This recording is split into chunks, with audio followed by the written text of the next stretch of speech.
The last time Margaret saw her sister, it was snowing. They were sitting in the kitchen, sipping tea that had gone cold while an old record played in the background. She'd almost said something. Almost, but the words died in her throat like they always did. Margaret was 82 now, widowed, childless, and still living in the same house she'd inherited from her parents.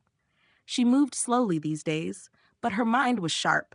Too sharp some days, especially at night. That's when the memories came back, dragging their regrets behind them. She thought of all the things she'd kept hidden, not just from the world, but from her own family. And now, with so many gone, her parents, her husband, even her sister, she realized how those secrets had shaped her life. They were decisions, silences, sins of omission, regrets that still breathed. Margaret had learned through years and pain that there were some things you could never take back once they were said. Some truths didn't heal, they only fractured. She kept a journal tucked behind the cookbooks, one she'd never let anyone read. It was filled with confessions she couldn't voice, not even in the presence of God. The first secret was the real reason she broke off her engagement at 25. Everyone believed it was cold feet. Her mother said she was too modern for marriage. But the truth was simpler and darker. She'd found a letter in her fiancé's drawer, a love note from another woman, dated just a week before he proposed. She never confronted him, just walked away. And when he asked why, she lied. "I'm not ready," she'd said. But she was. She just wasn't ready to forgive betrayal. She never told her sister Joan, who adored him. Joan had mourned the breakup more than she had. The second secret was that she'd once stolen money from their father. It was only $20, enough for a train ticket and a hotel for a night when she'd felt desperate to escape. She was 18, overwhelmed, scared of becoming her mother. She left without a word, returned the next day, and no one ever asked where she'd been. But the guilt stayed. Her father never mentioned the missing bill from his desk drawer. Maybe he knew. Maybe he let it go. The third was a letter she never sent. It was to her husband, William, written 6 months before he died.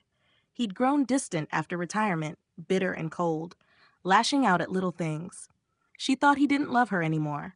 The letter was her attempt to say goodbye, to leave him quietly. But she never mailed it.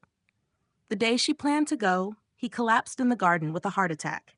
She found him there, unconscious, still holding the garden shears.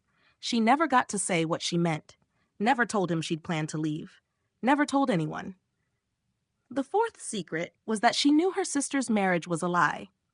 Joan's husband was having an affair for nearly a decade with someone they both knew, a woman from their church. Margaret had found out by accident, saw them together in a distant city when she was attending a teachers' conference. She never told Joan, never said a word. And then Joan died suddenly of a stroke, still believing in the man who'd betrayed her. Sometimes Margaret told herself silence was mercy. Other times, she knew it was cowardice. The fifth thing she never said was that she never wanted children. It wasn't infertility, it was fear. She was terrified she'd become like her own mother, angry, cold, emotionally unreachable. She let William believe they weren't lucky, and he never pressed. But it was a lie she lived with for decades. Her nieces and nephews always wondered why she and William never adopted or tried harder. The answer was something she kept locked away, because how could you say you didn't trust yourself to love? The sixth secret was about a man named Ellis, a neighbor, years before she met William. They shared long talks on her porch, coffee in the morning sun. Nothing ever happened, not physically, but the emotional affair was real. She loved Ellis, and he loved her, but he was married.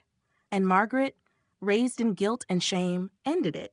She still dreamed about him sometimes, wondered what might have been. His obituary ran in the local paper 10 years ago. She kept the clipping.